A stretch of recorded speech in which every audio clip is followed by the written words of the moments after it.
அன்புள்ளங்களே, மாதா தொலைக்காட்சி நேயர்களே, நற்செய்தி மலர்கள் என்கின்ற இந்த நிகழ்ச்சிக்கு உங்களை வரவேற்பதில் மிகுந்த மகிழ்ச்சி அடைகிறேன். உங்கள் அனைவருக்கும் எங்களுடைய வணக்கங்களும் வாழ்த்துக்களும். கடந்த 3 வாரமாக சகோதரர் ராஜேஷ் நிறையா காரியத்தை நம்மோடு பகிர்ந்து கொண்டார். குறிப்பாக சொல்லணும்னா அவருடைய இளமை பருவம், குழந்தையா இருக்கும்போது எப்படி ஆண்டவரை தேர்ந்து கொண்டார் அப்படிங்கிறத பற்றியெல்லாம் அழகாக சொல்லிட்டு இருந்தார். அதே போல் ஜம்முவில் போய் தன்னுடைய பணியை பற்றி சொல்லிட்டு இருந்தார். அதில் வந்து ஃபாதர் செல்வம் இல்லைங்களா, ஃபாதர் செல்வம் அவர் எந்த அளவுக்கு அவர் அவரோட பணியை பார்த்தாரு, அவர்கிட்ட நிறைய கற்றுக்கிட்டாரு, அதையும் சொல்லிட்டு இருந்தார். அதே போல் இவருடைய செயல்பாடுகள் அங்கே எப்படி இருந்துச்சு, எப்படி நற்செய்தி அறிவிச்சோம் அப்படிங்கிறத பற்றிலாம் சொன்னார். வாங்க தொடர்ந்து அவரோட பயணிப்போம். இன்னும் அதிகமாக அவரிடமிருந்து அவரையும் அவருடைய வாழ்க்கையை பற்றியும் நாம் தெரிஞ்சு கொள்வோம். அப்பா அம்மா தான் ஒரு முதல் நற்செய்தி அறிவிப்பாளர்கள் தன்னுடைய பிள்ளைகளுக்கு.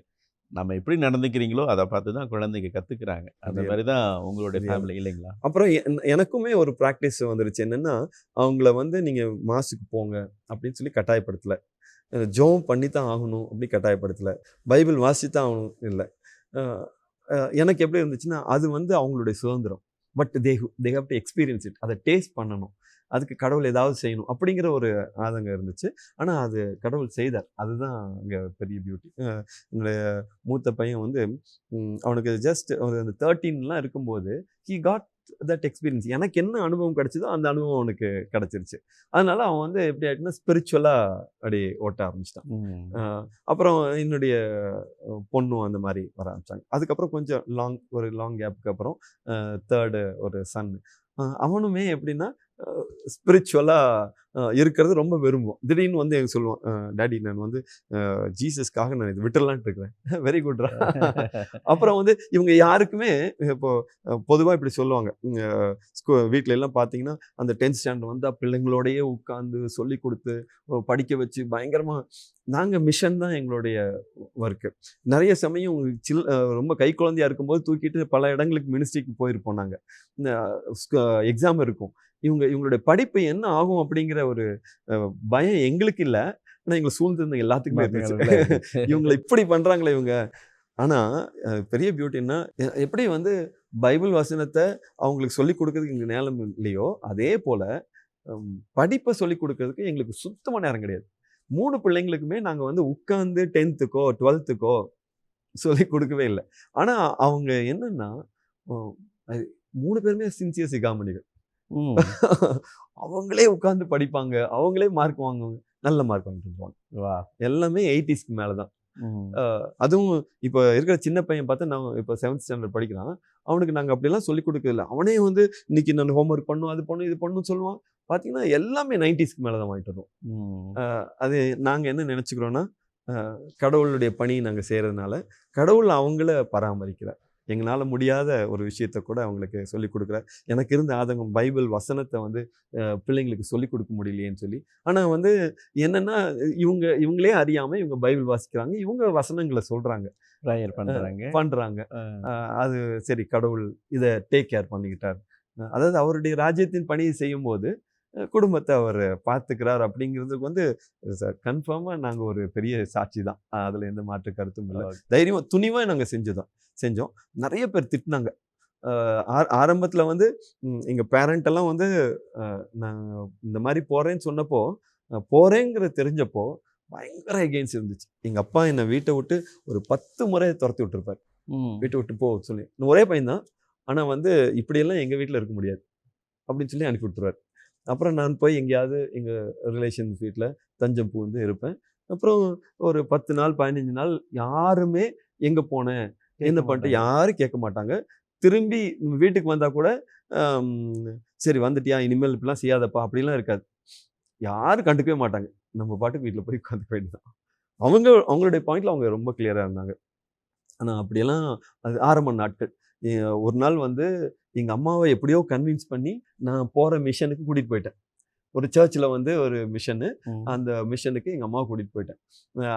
ரொம்ப லேட் நைட்டு. நான் வந்து ஒரு வீட்டில் வந்து தங்கிட்டேன், எங்கள் அக்கா வீட்டில் தங்கிக்கிட்டேன். எங்கள் அம்மாவை மட்டும் இங்கே ஆட்டோவில் அனுப்பி விட்டுட்டேன். ஒரு ரீசன்னால் நான் கொஞ்சம் லேட்டாக வர வேண்டியது, அம்மா கொஞ்சம் முன்னாடி வந்துட்டாங்க. அப்போது அடுத்த நாள் காலையில் எங்கள் அப்பா நல்லா இவ்வளோ பெரிய கட்டை எடுத்து வச்சுட்டு உட்காந்துட்டு இருக்காரு, நான் வருவேன்ட்டு. அடிக்கிறது. அன்னைக்கு வந்து நான் கதவை இப்படி திறக்கிறேன், கட்டையை தூக்கிட்டு வேகமா ஓடி வர அடிக்கிறதுக்கு. நானு அடிச்சு முடிச்ச கதவை தாள் போட்டுட்டு, கதவுனா சின்ன கேட்டு, தாள் போட்டு வீட்டுக்கு வெளியில போய் கொஞ்ச நேரம் நின்றுட்டேன். வீட்டுக்கு வெளியில போய் அந்த கதவையும் சாத்திட்டேன். கொஞ்ச நேரம் நின்றுட்டேன், என்ன பண்றதுன்னு தெரியல. அப்புறம் அப்படியே நடந்து பைக்ல வந்தேன். பைக்கை மேலே ஏற்றியாச்சு. இப்போ வந்து வீட்டுக்கு கீழே இருக்கிற கதவை சாத்தியாச்சு. இப்போ அவர் வந்து சத்தம் போட்டு டேன்னு வர்றாரு. அப்படியே போயிட்டேன், நடந்தே போனேன். கடைசியில் போய் எங்கள் அக்கா வீட்டில் தஞ்சம் போய் 15 நாள் கழிச்சு வந்தேன். யாரும் ஒன்றும் கேட்கல. இந்த மாதிரி ஒரு 10 வாட்டி இட் ஹேப்பன் ஃபார் மீ. ஆனால் அவ்வளோ எகெயின்ஸ்டாக இருந்தாங்க. ஆனால் என்ன நடந்துச்சுன்னா, ரொம்ப ஆச்சரியமான ஒரு விஷயம். எங்கள் வீட்டில் ஏதாவது ஒரு பயங்கரமான பிரச்சனை நடக்கும். நான் வந்து அந்த பிரச்சனையை பார்த்தே இருப்பேன், எதுவும் சொல்ல மாட்டேன். அவங்களுக்கு நம்ம சொல்ல முடியாது, அவங்கெல்லாம் நல்ல நிலைமையில் இருக்காங்க. நான் வந்து ரொம்ப மனசு கஷ்டப்பட்டு திடீர்னு சொல்லுவேன், இந்த பிரச்சனையெல்லாம் இப்படி இருக்கு, இதெல்லாம் இப்படி இப்படி ஆயிரும்னு நான் நினைக்கிறேன் அப்படின்னு சொன்னால் எங்கள் வீட்டில் சொல்லுவாங்க, இவன் பெரிய தீர்க்கதரிசி போடா. ஏன்னா எங்க அம்மானாலும் சரி, எங்க அப்பானாலும் சரி, கையிட்டு செஞ்ச எல்லாத்தையும் கடவுள் வெற்றி அடைய செஞ்சார். அவங்க கூட கடவுள் இருந்தார். ஆனா வந்து இந்த மாதிரி நான் சொன்னப்போ வந்து அவங்க ஏத்துக்கல. ஆனா என்ன நடக்கும்னா, ஒரே வாரம் இல்ல ஒரு 10 நாள் அந்த நான் சொன்ன 1 2 3 4 5 எல்லாம் லைனா நடக்கும். நடக்கும்போது எங்க அம்மா மட்டும் வருவாங்க, எங்கிட்ட வந்து சொல்லுவாங்க, நீ அன்னைக்கு சொன்ன அந்த மாதிரியே நடந்துருச்சு அப்படிம்பாங்க.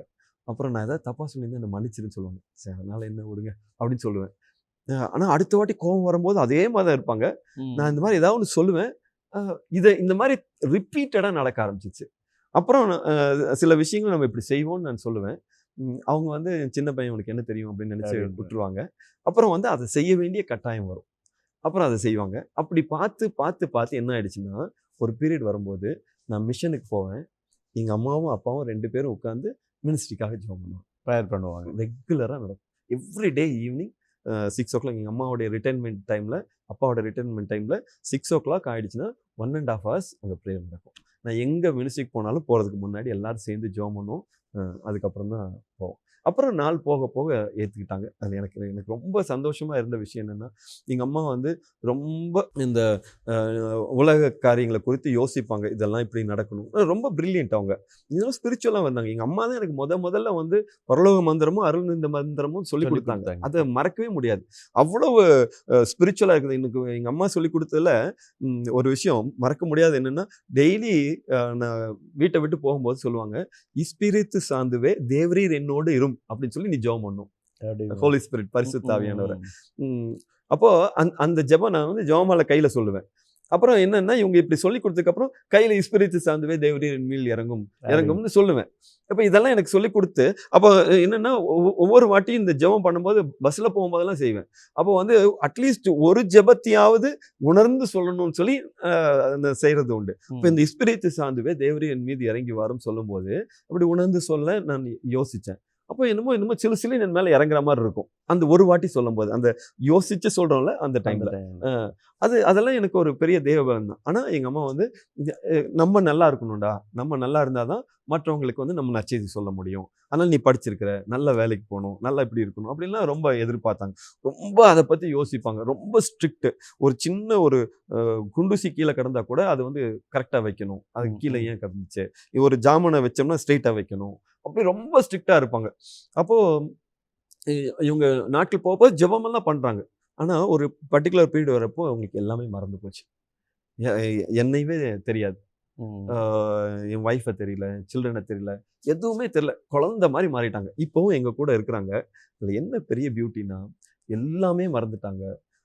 அந்த ஆண்டவரை பத்தி பாடின பாடல்கள் மறக்கல, வசனம் மறக்கல. யாராவது வந்தா ஜெபம் பண்ணுங்க இவங்களுக்கு அப்படின்னு சொன்னா தெளிவா வசனம். ஒருத்தர் வந்திருக்காங்க, ஒரு சிஸ்டர், நான் அவங்க கூட வேலை செஞ்ச சிஸ்டர் வந்திருக்காங்க, எனக்காக ஜெபம் பண்ணுங்க டீச்சர் அப்படின்னு சொன்னா, நேற்றும் இன்றும் என்றும் மாறாத ஆண்டவரே இவர்களை ஆசீர்வதி. அது எனக்கு ரொம்ப அழகா இப்படி சொல்லிட்டாங்களே. அப்புறம் வந்து பாடுவாங்க, அவ்வளவு சூப்பரா இருக்கும். நான் வந்து மேலே வந்து என்னோட ப்ரேயர் முடிச்சுட்டு வந்து இப்படி உட்கார்ந்துருப்பேன். ஏதாவது ஒரு குளிக்கிறதுக்காக வெயிட் பண்ணுறது பார்த்தா, கீழே இருந்து என்னுடைய சூழ்நிலை என்னவோ அதுக்கு தகுந்த மாதிரி ஒரு பாட்டு ஒன்று பாடுவாங்க. ம். ஒரு நாள் ஒண்ணு நடந்துச்சு ஃபாதர். அவங்க வந்து நான் வந்து மேல உட்காந்து ஜெபம் பண்ணிட்டுருக்கேன். அன்னைக்கு நானு வேலைக்கு போகல. ஒர்க்குக்கு போகல. வேலைன்னா அன்னைக்கு மேஷன். ஆஃபீஸ்க்கு மிஷன் ஒர்க்குக்கு போகல. காலைல உட்காந்து ஜெபம் பண்ணிட்டுருக்கேன். நோன்பு இருந்து ஜெபம் பண்ணிட்டுருக்கேன். வீட்ல யாருமே இல்ல. அப்ப எங்க அம்மா ஓரளவுக்கு நடப்பாங்க. அவங்க அப்படியே நடந்து கண்ணு வந்து அவ்வளவா தெரியாது. நடந்து மேல வந்துட்டாங்க. நான் இருக்கிறது அவங்களுக்கு தெரியல. வந்து என்னுடைய வாசல்ல வந்து நின்னுட்டாங்க. நான் ஒரு பிரச்சனைக்காக ஜெபம் பண்ணிட்டு இருக்கிறேன். அவங்க வாசல்ல கண்ணு தெரியாது. அவங்க எங்க நின்னுட்டுருக்காங்கன்னு தெரியாது. அவங்க சொல்றாங்க, எதுக்கு கவலைப்படணும்? அதான் அவர் இருக்கார்ல. அவர் பார்த்துப்பார். அப்படின்ட்டு. அவங்களுக்கு என்ன ஞாபகம் இல்ல, என் ஒய்ஃபை ஞாபகம் இல்ல, எதுவுமே ஞாபகம் இல்ல. இந்த 3 சென்டென்ஸ சொல்லிட்டு திரும்பி நடந்து போயிட்டாங்க. அது எனக்கு அது பெரிய ஆச்சரியமா இருக்கும். அவங்களுடைய அந்த இந்த நாட்கள்ல எதுவுமே ஞாபகம் இல்ல. ஆனா கடவுளுடைய அந்த வார்த்தையும், கடவுளுடைய அந்த பிரசன்னமும் அவங்களோட இருக்குது. சில சமயம் ஒரு நாள் எங்க அக்கா வந்திருந்தாங்க. எங்க ஒரு மனசு கஷ்டத்தோட வந்து உட்கார்ந்துருக்காங்க. வந்த உடனே அவங்களுக்கு ஏற்ற ஒரு வார்த்தைய சொன்னாங்க. அழுதுட்டாங்க எங்க அக்கா. அதாவது அந்த கடவுளுடைய நடத்துதல் என்னன்னா நிறைய சமயம் கடவுளுடைய சித்தத்துக்காக என்ன கொடுத்தாங்க. வேற வழி இல்லை. நான் வந்து இப்படி போறேன்னு சொன்னப்போ ஐ வாஸ் அவங்கள வந்து நான் கட்டாயப்படுத்துறேன்னு தெரியுது. ஆனால் எனக்கு வேற வழியே தெரியல. எனக்கு இப்படிதான் பணி செய்யணும்னு எனக்கு இது தோணுது. அதுதான் எனக்கு நிம்மதி. அதை தவிர என்னால் வேற எதுவுமே செய்ய முடியாது அப்படிங்கிறதுல ரொம்ப ஸ்ட்ராங்காக நின்றுட்டேன். அதனால அவங்க ரொம்ப கஷ்டப்பட்டாங்க. அவங்கள ரொம்ப வருத்தப்படுத்தணும். ஆனா அத்தனை வருத்தத்தையும் அவங்க ஏற்றுக்கொண்டாங்க. ஏற்றுக்கொண்டதுக்கு பலனா இன்னைக்கு பார்த்தீங்கன்னா, என் ஒய்ஃபை அவங்கள ஒரு மாமியாராவே பார்க்கறது இல்ல. அம்மாவா பார்த்து. ஆமா. அவங்களுடைய எல்லா விஷயத்தையும் அவங்க வந்து செய்றாங்க. அப்போ நினைக்கிறேன், இப்போ அவ்வளோ கஷ்டப்பட்டு படுத்தி ஆண்டவர் சில கடவுளுடைய திருவுளத்தை நிறைவேற்றுறதுக்காக அவங்கள ஃபோர்ஸ் பண்ணார். ஆனா இன்னைக்கு உண்மையாவே ராணி மாதிரி வச்சு பார்த்துக்கிறார் ஆண்டவர்.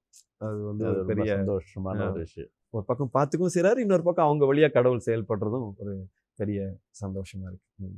ரெய்லி பிரதர், ரொம்ப நல்ல ஒரு காரியத்தை சொன்னீங்க. உங்களுடைய ஓன் லைஃப் அதுவே ஒரு மிகப்பெரிய ஒரு சாட்சி. அதே போல் உங்களுடைய வார்த்தைகள் ஒவ்வொரு அனுபவம் ரொம்ப அனுபவித்து சொன்னீங்க. ஒவ்வொரு விஷயமும் கேட்குற எல்லா மக்களுக்கும் இது ஒரு கண்டிப்பாக ஒரு மிகப்பெரிய ஒரு சாட்சியாக இருக்கும். அவங்களும் தங்களால் முடிஞ்சதை கடவுளுக்கு செய்யணும் அப்படிங்கிறத, கடவுளுக்கு செய்கிற பொழுது அது பலன் நிறைய கிடைக்கும் அப்படிங்கிறத உங்கள் வாழ்க்கையிலிருந்து கண்டிப்பாக பார்க்குற மக்கள் கண்டிப்பாக கற்றுக்குவாங்க. அவங்களும் தன்னுடைய பணிகளை கடவுளுக்கு என்னால் என்ன முடியுமோ அதை செய்வேன் அப்படின்னு சொல்லிட்டு கண்டிப்பாக செய்வாங்க. இன்னொன்று வந்து என்னென்னா, நற்செய்தி அறிவிக்கிற பணி வந்து ஃபாதர்ஸு சிஸ்டர்ஸுக்கு அப்படிங்கிறதெல்லாம் மாறிடுச்சு. இப்போ எல்லாருமே நற்செய்தி அறிவிக்க வேண்டும். கடவுள் வந்து இவங்களுக்கு மட்டும் அந்த கட்டளை கொடுக்கல, மாறாக கிறிஸ்துவனாக இருக்கிற ஒவ்வொரு மனிதனுக்கும், ஞானஸ்நானம் பெற்ற ஒவ்வொரு மனிதனுக்கும் இந்த கடமை இருக்குது, நற்செய்தி அறிவிக்கணும். அது எப்படி வேணால் அறிவிக்கலாம். உங்கள் வாழ்க்கையை வந்து நீங்கள் கடவுளுக்கு முழுசாக அர்ப்பணித்து பண்ணியிருக்கீங்க. அதே போல் மற்ற மக்களும் அவங்களுக்கு ஏற்ற வகையில் அவங்க பணிபுரியும் இடங்களில் அல்லது அவங்க வீடுகளில் அல்லது உற்றார் உறவினர்களில் இல்லை நண்பர்கள்கிட்ட அவங்க பேசுகிற வார்த்தைகளாக இருக்கட்டும், சின்ன சின்ன நல்ல செயல்களாக இருக்கட்டும், நல்ல சிந்தனையாக இருக்கட்டும், இதுவே கண்டிப்பாக ஒரு நற்செய்தி அறிவிப்பு பணி தான். கண்டிப்பாக அதுவும் அவங்க செய்வாங்கன்னு சொல்லி நான் உண்மையாலுமே நம்புகிறேன். உங்களுடைய பணி சிறக்க எங்களுடைய வாழ்த்துக்கள். ரொம்ப சந்தோஷமாக இருந்துச்சு. இப்போ நேயர்கள் பார்த்துட்டு இருக்கிறாங்க. நேயர்களுக்கு நீங்கள் என்ன சொல்லலாம்? உங்களுடைய ஒரு மெசேஜ், ஷார்ட்டாக ஒரு மெசேஜ் சொல்லுங்கள். என்னுடைய இறைப்பணி நம்பிக்கையில் தான் தொடங்குச்சு. எதுவுமே இல்லாதப்போ நான் நம்பி ஆண்டவருக்காக எல்லாத்தையும் விட்டுட்டு நான் வந்தேன். அதாவது குறிப்பாக சொல்ல போனோன்னா, நான் இன்ஜினியரிங் முடிச்சிருந்தேன். எனக்கு ஒரு நல்ல ஜாப் இருந்துச்சு. எல்லாத்தையும் விட்டுட்டு ஆண்டவர் பார்த்துக்குவான்னு சொல்லி வந்தேன். இப்போ வரைக்கும் ஆண்டவர் அருமையை நடத்துகிறார். ஒரு குறைவு இல்லாமல் நடத்துகிறார். ஒரு நல்ல நான் வேலைக்கு போயிருந்தா கூட இப்படி ஒரு நிலைக்கு நான் வந்திருப்பேனான்னு எனக்கு தெரியல. அதனால் நம்முடைய ஆன்மீக வாழ்வை, நம்முடைய குடும்பத்தை இந்த நம்பிக்கையை அடிப்படையாக வைத்து நம்ம கட்டி கொண்டோம்னா அது மிகச்சிறப்பாக இருக்கும். ஒன்று. இன்னொரு விஷயம் சொல்லணும்னு நினைக்கிறேன். திருச்சபைக்கு நற்செய்தியை அறிவிக்கிறவர்கள் வேணும். இன்றைக்கெல்லாம் வந்து குழந்தைகள் வந்து ஒன்று தான். அந்த ஒன்றை வந்து எப்படி திருச்சபைக்கு கொடுக்கறது, நம்ம குடும்பத்துக்கு கொடுக்கணும் அப்படின்னு தான் நினச்சிக்கிறாங்க. அப்படி இல்லாமல் அதையும் தாண்டி திருச்சபைக்கு கொடுக்கணும்னு சொல்லி பிள்ளைகளை பெற்றெடுத்தா நலமாக இருக்கும். அவர்களை கொடுக்குற அந்த மனநிலை நமக்கு இருந்தால் நலமாக இருக்கும். அவங்கள ஃபோர்ஸ் பண்ண முடியாது. ஒருவேளை அந்த இறை அழைத்தில் இருந்தால் அவங்க வந்து பணி செய்யட்டும். ஏன்னா வேலையோ மிகுதி ஆட்களோ குறைவு. நாங்க போகிற இடத்துல எல்லாம் இந்த தேவையுள்ள மக்கள் அதிகமா இருக்கிறாங்க. அவங்களுக்கு நற்செய்தியை அறிவிக்கிற ஆட்கள் நிச்சயமாய் திருச்சபைக்கும் தேவை, மக்களுக்கும் தேவை, ஆண்டவராகிய இயேசுவுக்கும் தேவை. அது எந்த பணியாகவும் இருக்கலாம். ஒருவேளை அது ப்ரீஸ்ட்ஹுட்டா இருக்கலாம், அல்லது ஒருவேளை ஒரு நன்னா நீங்க அனுப்பலாம், அல்லது நற்செய்தியை அறிவிக்கிற பிள்ளைகளா அந்த பிள்ளைகள் போனாங்கன்னா இன்னுமே நலமாயிருக்கும். இப்படிங்கிறது எங்களுடைய ஒரு தாழ்மையான ஒரு வேண்டுகோள். பிரதர், இந்த கடந்த 4 வாரங்கள் நிறைய காரியங்கள் எங்களோட பகிர்ந்துட்டீங்க. ரொம்ப இன்ட்ரெஸ்டிங்காக இருந்துச்சு.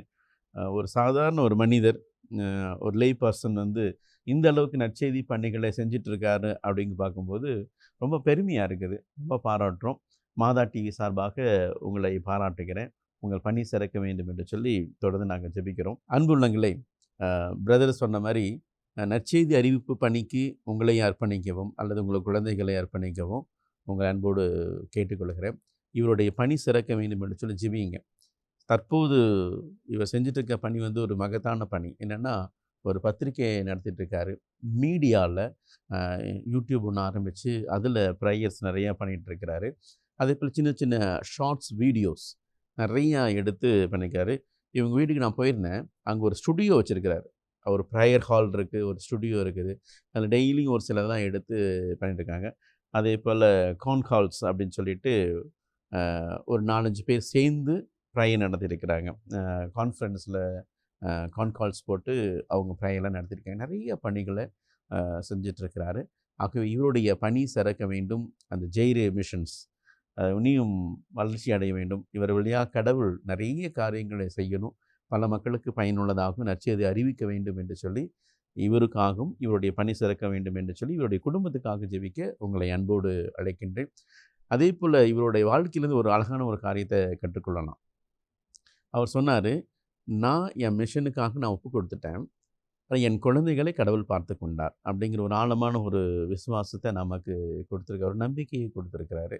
அதே போல் அழகான ஒரு வார்த்தை, நான் வந்து எதுவுமே நான் சொல்லலை என் குழந்தைகளுக்கு அப்படின்னு சொன்னார் இல்லைங்களா. என் குழந்தைகளுக்கு வந்து நான் வந்து வசனம் சொல்லிக் கொடுக்கல, ப்ரேயர் பண்ண சொல்லிக் கொடுக்கல, நான் வெளிதான் இருந்தேன். ஆனால் இவரை பார்த்துட்டு இவர் படிக்கிற பைபிள் படிக்கிறத பார்த்துட்டு, ஜெபமானம் சொல்கிறத பார்த்துட்டு, திருப்பலிக்கு போகிறத பார்த்துட்டு, இவர் ஜெபம் பண்ணுறத பார்த்துட்டு, பாடல்கள் பாடுறத பார்த்துட்டு, இவரை பார்த்து, அதாவது இவரையும் இவருடைய மனைவியும் பார்த்துட்டு அந்த பிள்ளைகள் வந்து இன்றைக்கி அவங்களும் நல்ல ஜெபத்தில் இருக்கிறாங்க அப்படின்னு சொன்னாங்க. இது வந்து நான் உங்கள்கிட்ட சொல்லிக்கிற ஒரு மிகப்பெரிய ஒரு காரியம்தான். என்னென்னா, பெற்றோர்கள் நீங்கள் என்ன செய்கிறீங்களோ அதை பார்த்துட்டு அவங்க குழந்தைங்க கற்றுக்குவாங்க. நீங்கள் நல்லா ப்ரேயர்ஃபுல்லாக இருக்கிறீங்க, நீங்கள் நல்லா இருக்கிறீங்க, திருப்பலிக்கு போகிறீங்க, திவ்ய நற்கனை பெறீங்க, பாவசஞ்சனை பெறீங்க, வீட்டில் பைபிள் படிக்கிறீங்க, வீட்டில் ஜெபம் பண்ணுறீங்க, வீட்டில் நல்ல வார்த்தைகளை பேசுகிறீங்க அப்படின்னா கண்டிப்பாக உங்கள் குழந்தைங்க பார்த்துட்டு இருக்கிறவங்க அதிலேருந்து கண்டிப்பாக கற்றுக்குவாங்க. அவங்களும் உங்களை போல் வாழ்வாங்க. அழகாக நூலை போல் சேலை அப்படின்னு சொல்லுவாங்கல்ல, உங்களை பார்த்து தான் அவங்க கற்றுக்குவாங்க. அதனால் நீங்கள் செய்கிற பணிகள், வீடுகளில் பேசுகிற பேச்சுக்கள், வீடுகளில் எப்படி ப்ரேயர் பண்ணுறீங்க, பைபிள் படிக்கிறீங்க, இல்லை ஜெபமானம் சொல்கிறீங்க, இல்லை திருப்பலிக்கு போகிறீங்க, இதெல்லாத்தை பார்த்து உங்கள் குழந்தைகள் வளருவாங்க. உங்கள் குழந்தைகளுக்கு முதல் நற்செய்தி அறிவிப்பாளர்கள் பெற்றோர்கள் நீங்கள் தான். ஆகவே இந்த நற்செய்தி மலர்கள் என்ற இந்த நிகழ்ச்சியில் நம்மோடு வந்து அழகான அனுபவங்களை நிறையா சொல்லி இதை அழகுபடுத்தியிருக்கிறார். ஆகவே உங்கள் அனைவருடைய சார்பாக, மாதா டிவி சார்பாக பிரதர் அவர்களுக்கு என்னுடைய மனமார்ந்த நன்றிகளும் வாழ்த்துக்களையும் தெரிவித்துக் கொள்கிறேன்.